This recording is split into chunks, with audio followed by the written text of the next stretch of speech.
Good day folks, and welcome to the class lecture over language. In this lecture we are going to cover a brief understanding on the topic of language, specifically how it plays a role in public speaking. Now, language is not often a topic we tend to think about on a daily basis. It is something that we use every day without taking much thought to it. But language, and the skill in using it, is perhaps one of the best tools anyone can learn to use when it comes to giving public presentations. Emily Dickinson once wrote, "I know nothing in the world that has as much power as a word. Sometimes I write one, and I look at it until it begins to shine." Learning how to use language effectively can make or break a speech, and a single word can shift the thoughts of an audience and can be the deciding factor on whether they are persuaded to agree or disagree with you. For example, imagine if you were a young man taking out a young woman and proposing to her in marriage. His anticipation waits on a single word which will decide the rest of his life as well as hers. Or think about one of the first words children are taught when their parents want them to refrain from doing something. One of the first words they hear from their parents is the word, no. It is interesting to think just how powerful words can be in influencing the behavior of a single person. So, in this lecture we are going to cover three main points. We will first cover the meaning of words. We will then go address an overview of language. And we will end on basic ways to use language for your speeches. To begin, let us first start with the meaning of words. First, we have denotative and connotative meanings. When we speak about denotative meaning, we are referring to the literal meaning of a word. Sometimes this is known as the dictionary definition. Denotative meanings are often associated with what we refer to as concrete words. Concrete words usually refer to tangible objects or descriptions of tangible objects such as people, places, things. It is these types of words we often use when creating and presenting our speeches because they tend to bring about clarity and are easier for the audience to understand. In contrast to this, we have connotative meanings, which are meanings suggested by associations or emotions. Connotative meanings are often associated with abstract words, which are words that refer to ideas or concepts. Abstract words are often used to give language intensity and emotional power, often seen in poetry, literature and storytelling. Now that we have gone over a basic understanding of words and meaning, let us now cover a basic overview of language. First, language can be generally defined as the means by which we communicate, often using a set of symbols to form messages. Language itself carries with it three general characteristics. First, language has a formal system which it uses. For example, almost all languages have a system of gestures, signs, sounds, symbols which are learned as a formal way of communicating. This formal system is usually bound by culture, which is the second general characteristic. Culture teaches us our language in a number of ways. We generally first learn a language from our parents or immediate family members. We also learn it through friends, schools, media, movies, and so on. And the learning process for our language is usually taught by forms of cultural practices. For example, when our culture usually teaches the alphabet, we often use a song. Most of you know this by heart, and it is most likely the main way you learned your alphabet. Other cultures may learn their language differently. For example, some tribes in South America do not learn by writing or singing, but rather through hearing.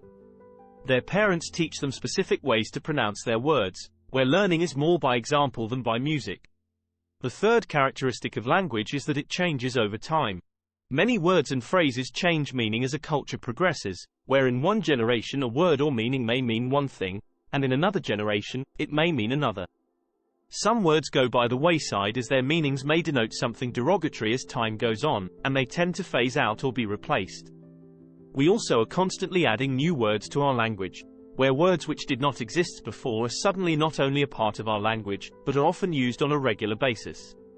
To give some examples, let us observe the word dinosaur. Believe it or not, this is a relatively newer word in our language, and when it is used we generally all know what it refers to: a large, ancient lizard or reptile. But what word did we use to describe these before the word? You may be surprised that we used to use the word dragon. As the growth of science and paleontology grew in our culture, we eventually began using the word dinosaur, and the meaning of dragon, then referred to the mythical creature rather than the scientific creature. Or how about the word awesome? We often use the word to describe something in a positive light, or something which is appealing. But the original use of the word was connected to the meaning of awful and terrifying. Or perhaps think about the advancement of technology and media over the last 50 years. What has our culture created and named which is incorporated into our language which was not there 50 years ago? Google, Internet, Deep State, Selfie, Vlog, Binge watching, Podcast, YouTube, just to name a few. The point being that practically all languages change over time as they progress. Language not only has certain characteristics, but there are also several types of language which coincide with the meanings we mentioned in our first main point. Though there are many language types, we will only concern ourselves with 4 main ones which coincide with public speaking. First, we have literal language, which is often defined as language which does not make use of figurative practices such as similes or metaphors. It is this type of language we often want to base our speeches on, so our message is as clear as possible.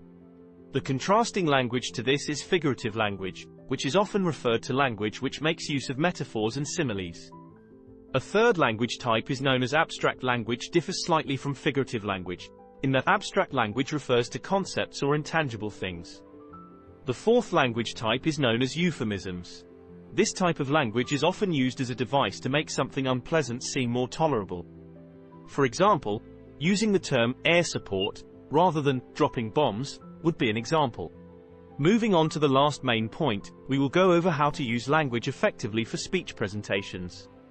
First, language should always be used clearly and effectively. As the speaker, your meaning must always be immediate, clear and comprehensible. You want to reduce any chance that the audience may misunderstand your meaning. You also want to use words which the audience will be familiar with and relate to. Try avoiding big, bloated words just for the purpose of sounding highly educated. Clear and effective language can also be accomplished by eliminating as much clutter in your speech as possible. Remove extra words which are not needed or are in excess. You do not want to make the audience hack through a tangle of words just to try and understand your message. Instead, try speaking as specific as possible to specify times, places, behaviors, people, and avoid using overgeneralizing terms such as always or them. The more specific, the more clear and effective you will be. Second, use language vividly in your presentations. The best way to accomplish this is by using imagery to create mental images for your audience. As you speak, your audience is automatically creating images in their minds about what you're describing. Take advantage of this and use vivid language to better your presentation. Use concrete words, which are great for calling up mental impressions, especially when describing sights, sounds, smells, and touches. For example, there is a difference in saying, a normal dog, and a large German shepherd with a tan coat on its sides and a black coat on its back. Clearly, the second example is more vivid and will create a specific image in the mind of your audience. Another way to use imagery is by implementing similes and metaphors. Generally speaking, you want to use concrete language to be clear during your presentation, but when you are trying to make a comparison for clearer understanding, you can make use of these to conjure up images. For example, there is a difference in saying, the snow was falling outside, and stating, the snow looked like slowly falling pearls. The latter example is more vivid and creates a better image in the mind of the audience. Language can also be used vividly by using certain forms of rhythm, which refers to the patterns of sound in your speech and the arrangement of words. There are a number of ways to implement this in your speech. For instance, you can use parallelisms, which are similar arrangements of a pair or series of words which relate to one another. Examples of parallelisms are, like father, like son, or easy come, easy go. There are also repetitions, which is the reiteration of the same word or words and the beginning and the end of a sentence or phrase. An example would be, if not now, when? If not us, who? If not together, how? Another rhythm is known as alliteration, which is the repetition of an initial consonant sound to a close or adjoining word. These are also sometimes called tongue twisters. For example, Sally sells seashells by the seashore, or Peter Piper picked a peck of pickled peppers. An antithesis, on the other hand, are juxtapositions of contrasting ideas, and are usually parallel in their structure. For example, that's one small step for man, one giant leap for mankind, or ask not what your country can do for you, ask what you can do for your country. And these are but a few types of rhythm. You can also use assonances, in which you use repetition in the vowel sounds in a sentence. There are anaphors, which use the successions of sentences beginning with the same word or words. You can use hyperboles, intentionally exaggerating for effect, or irony, expressing meaning signifying the opposite of what one means. This is often used for humor or empathy. Lastly, when using language, always be sure to use it appropriately. Now, the idea of what may be appropriate may depend on the context of the presentation. What may be appropriate at a comedy routine may not be appropriate at a wedding. But generally, there are some forms of language which should generally be avoided to ensure you're using language appropriately. First, refrain from using profanity and curse words in your speech. These tend to come across as crass and unprofessional, which can cause your audience to feel somewhat awkward. I had a student once who opened his presentation by purposely using a sleuth of derogatory words as a way to shock the audience. The audience was shocked, but they also felt very awkward, and you could feel that awkward tension throughout the rest of the presentation. Second, ignore using jargon and slang, or specialized language. This is often relegated to people in specific fields or groups, and your use of them may confuse audiences if they are not familiar with the terms. Third, to the best of your ability, try to cut down on your use of filler words. These are very common and are used to fill up pauses and connect words together. Examples are words such as like, yeah, so, and. These filler words are a little more difficult to reduce because they are very much a part of our everyday language and they have been grafted into our speaking patterns. People do not often observe just how prevalent these words are in their speaking, and if they were to count how often they use them, they would be quite surprised. I used to have a practice where I would count the number of times a student would use filler words in their speeches. Most of their speeches were relatively short, only 3 to 5 minutes apiece. However, the average number of filler words in this short time was between 90 to 100 times in that short time. This would often shock them as they had no idea their filler words were that numerous, and in just 3 to 5 minutes. A good exercise to help reduce the use of these filler words is to record yourself giving a presentation and then count the number of times you use them. This should help you become self-conscious over time and help you begin recognizing when you are about to use them so you can stop yourself before you do. Many students reduce the use of filler words quite a bit during the semester as they try to use them less as they become more aware of just how much they use them. As we move into the ending of our lecture, I would like to challenge you to think back on the opening quote from Emily Dickinson. I know nothing in the world that has as much power as a word. Sometimes I write one, and I look at it until it begins to shine. Let it be a challenge and a guideline for you as you research and put together your presentations.